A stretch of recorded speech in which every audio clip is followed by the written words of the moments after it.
Hello, my name is Tracy Larr, and this is my wife Phyllis. Together, we're honored to be able to serve the church in Champaign, Illinois. We hope that in the next few minutes we'll be able to introduce to you a very special congregation, the church that meets in Odessa, Ukraine. Tracy and I had the privilege of 3 years ago visiting Odessa for 3 weeks.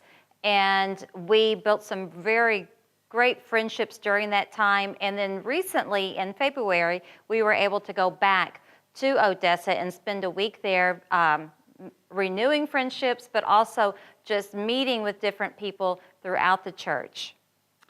So Odessa is a great city on the southern coast of the Ukraine, right on the Black Sea. It's a city of about 1 million people, depending upon how far out you want to take the metropolitan area. It's one of the major ports to bring shipping and goods into the Ukraine. It also sits, though, about 200 miles down the coast from the Crimean Peninsula, and as many of us have heard, Russia recently overtook the Crimean Peninsula. Of course, that makes the people in the church and basically in the city of Odessa a bit nervous because they realize they're not that far away and they are another major port city. Well, let me tell you a little bit about the church in Odessa. They have approximately 290 members. They have 240 members in the city of Odessa, and then they have approximately 50 people in house churches that are in the surrounding suburbs of Odessa and a little bit further out into the country. They also have 100 children under the age of 18 in their congregation. Right, a lot of kids. A lot of kids. And Sasha and Maya Teletnikov lead the church in Odessa, and they also this summer will hopefully, prayerfully have a new young married couple that will be leading the campus, and they will be coming from the School of Missions in Kiev. So that's going to be really great to have them there leading the campus. Now, the campus ministry has gone through a lot of changes lately. Now, Odessa has a lot of universities in it, and therefore thousands and thousands of campus students. Yes. But the Odessa church has not always had a great campus ministry. As a matter of fact, 2 years ago, in their campus ministry, they had one brother, one guy, and that wasn't good. But a young man named Dima, who lived in Kiev, took the one-year challenge, and through Dima's sacrifice and work and through God's power, they now have 9 brothers in their campus ministry. Not only did he do that, but he found a beautiful young sister there, and they are dating, and Dima and his girlfriend are going to be moving back to Kiev to go to the Kiev School of Missions because they both want to go into the full-time ministry. That's why the couple from Kiev will be coming to Odessa to take their place. Tracy and I love the church in Odessa. When we were there 3 years ago, we happened to be there during a very difficult time for the entire church, but especially for Sasha and Maya and their son Dima.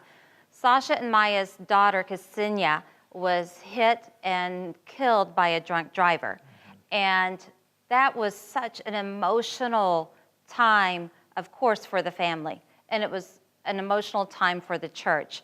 And God placed us there, and during those 3 weeks that we were there, we bonded in such a way with that church. It was it was a horrible situation, but they have our hearts and we have their hearts as well. One thing that I love about them is they're striving to learn English so that they can communicate with us.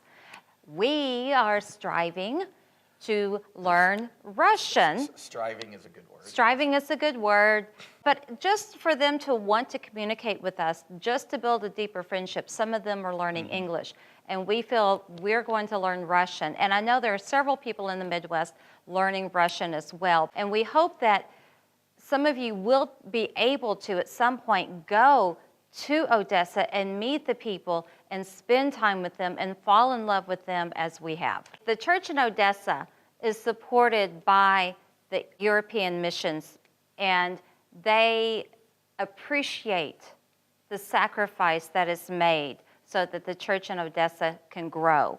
But the one thing about the church in Odessa is they're just not taking, they're giving, and they sacrifice. And Sasha and Maya work with Yana and Slava, who lead the church in Chisinau, Moldova. But also, the church in Odessa works with refugees from eastern Ukraine. As you know, there's been problems with Russia. So some of the people in eastern Ukraine have been displaced. And you know, if you can only imagine what it's like for you to have to leave your home quickly, take everything that you have, and just go. Well, that's what many of these people have had to do. But the refugees that they're helping are refugees with special needs children. And so, you know, if you think about just being displaced is difficult, that's challenging, but trying to take care of your special needs child as well, that's even more of a challenge. And so what the church in Odessa has done, they have at Christmas time had volunteers to do a Christmas party for the families, and they brought in Santa Claus, and they made sure that every child there had a gift. They have provided heaters.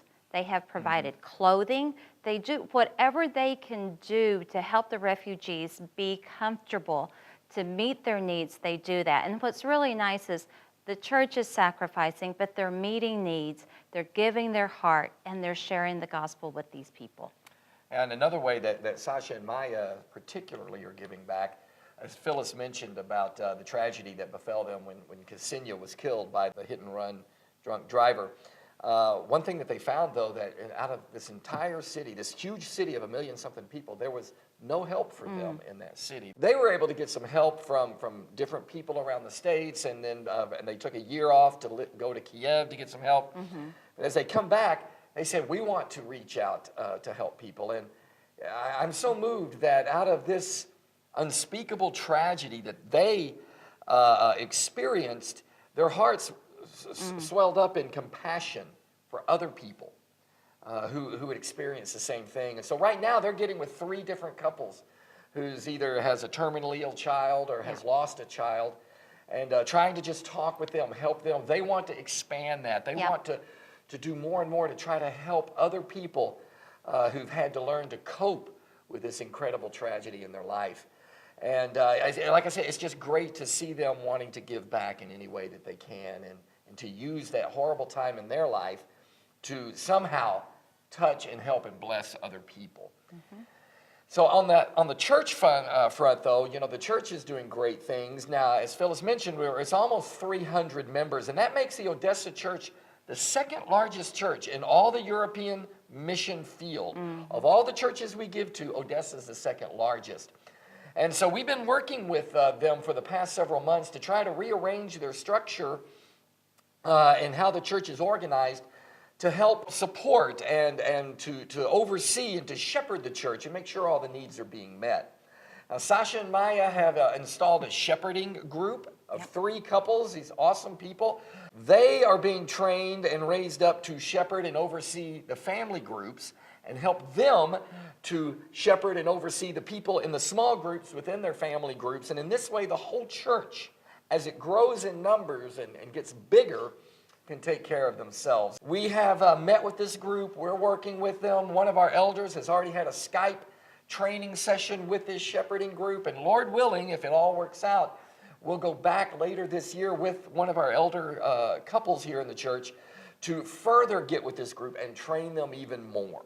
Yes, and you know, Sasha and Maya have great hearts to turn a tragedy into being able to give back. And they have a plan to be self-supporting in 5 years. That is their goal. But the reason they want to do that is because they look around in Ukraine and they see that there are other small churches around Ukraine that need help, that need support. So Odessa wants to become self-supporting so that then instead of being given to them, that money can be given to these smaller churches and help them to grow, and they can become self-supporting as well. As you can tell, we love the church in Odessa, and we love the people of the Ukraine. And on behalf of the church in Odessa, and also as a member of the board of directors for the European Mission Society, I want to personally say thank you for your sacrifice and your giving in the special contributions. Your money, your sacrifice is changing lives. Your sacrifice is changing marriages and families. It is changing and saving souls for all eternity. So thank you so much for everything you do for all of the European mission fields, but especially for Odessa. Yes, yes. Thank you for your hearts. Thank you for your love. And thank you for your sacrifice. Without you and your gift and your sacrifice of special missions, none of this would be possible. Thank you.